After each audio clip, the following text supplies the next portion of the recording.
خداوند کے زندہ اور پاک کلام میں سے پیدائش کی کتاب اس کا 3 باب۔ اور سانپ کل دشتی جانوروں سے جن کو خداوند خدا نے بنایا تھا چالاک تھا، اور اس نے عورت سے کہا، کیا واقعی خدا نے کہا ہے کہ باغ کے کسی درخت کا پھل تم نہ کھانا؟ عورت نے سانپ سے کہا کہ باغ کے درختوں کا پھل تو ہم کھاتے ہیں، پر جو درخت باغ کے بیچ میں ہے اس کے پھل کی بابت خدا نے کہا ہے کہ تم نہ تو اسے کھانا اور نہ چھونا ورنہ مر جاؤ گے۔ تب سانپ نے عورت سے کہا کہ تم ہرگز نہ مرو گے، بلکہ خدا جانتا ہے کہ جس دن تم اسے کھاؤ گے تمہاری آنکھیں کھل جائیں گی اور تم خدا کی مانند نیک و بد کے جاننے والے بن جاؤ گے۔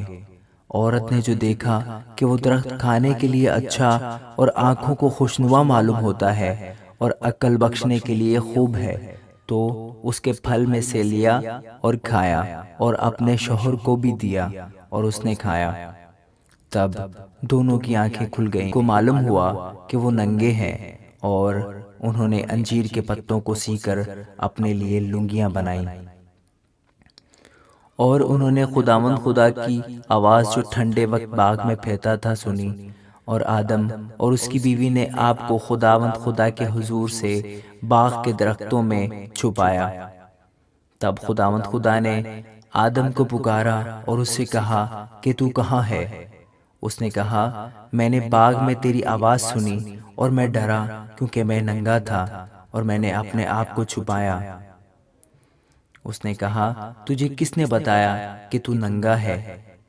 کیا تو نے اس درخت کا پھل کھایا جس کی بابت میں نے تجھ کو حکم دیا تھا کہ اسے نہ کھانا؟ آدم نے کہا کہ جس عورت کو تو نے میرے ساتھ کیا ہے اس نے مجھے اس درخت کا پھل دیا اور میں نے کھایا۔ تب خداوند خدا نے عورت سے کہا کہ تو نے یہ کیا کیا؟ عورت نے کہا کہ سانپ نے مجھ کو بہکایا تو میں نے کھایا۔ اور خداوند خدا نے سانپ سے کہا، اس لیے کہ تو نے یہ کیا تو سب چوپایوں اور دشتی جانوروں میں ملعون ٹھہرا، تو اپنے پیٹ کے بل چلے گا اور اپنی عمر بھر خاک چاٹے گا۔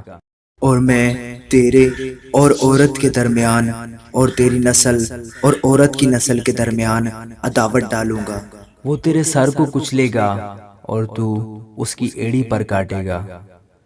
پھر اس نے عورت سے کہا کہ میں تیرے درد حمل کو بہت بڑھاؤں گا، تو درد کے ساتھ بچہ جنے گی، اور تیری رغبت اپنے شوہر کی طرف ہوگی اور وہ تجھ پر حکومت کرے گا۔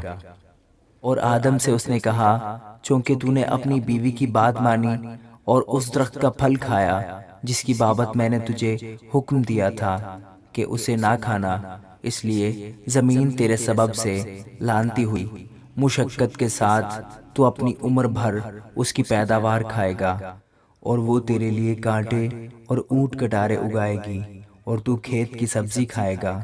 تو اپنے منہ کے پسینے کی روٹی کھائے گا جب تک کہ زمین میں تو پھر لوٹ نہ جائے، اس لیے کہ تو اس سے نکالا گیا ہے، کیونکہ تو خاک ہے اور خاک میں لوٹ جائے گا۔ اور آدم نے اپنی بیوی کا نام ہوا رکھا، اس لیے کہ وہ سب زندوں کی ماں ہے۔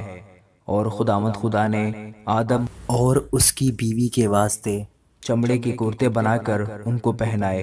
اور خداوند خدا نے کہا، دیکھو انسان نیک و بد کی پہچان میں ہم میں سے ایک کی مانند ہو گیا، اب کہیں ایسا نہ ہو کہ وہ اپنا ہاتھ بڑھائے اور حیات کے درخت سے بھی کچھ لے کر کھائے اور ہمیشہ جیتا رہے۔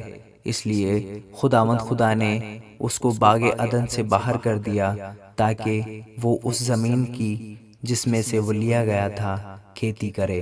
چنانچہ اس نے آدم کو نکال دیا اور باغ عدن کے مشرق کی طرف کروبیون کو اور چوگرد گھومنے والی شعلہ زن تلوار کو رکھا کہ وہ زندگی کے درخت کی راہ کی حفاظت کریں۔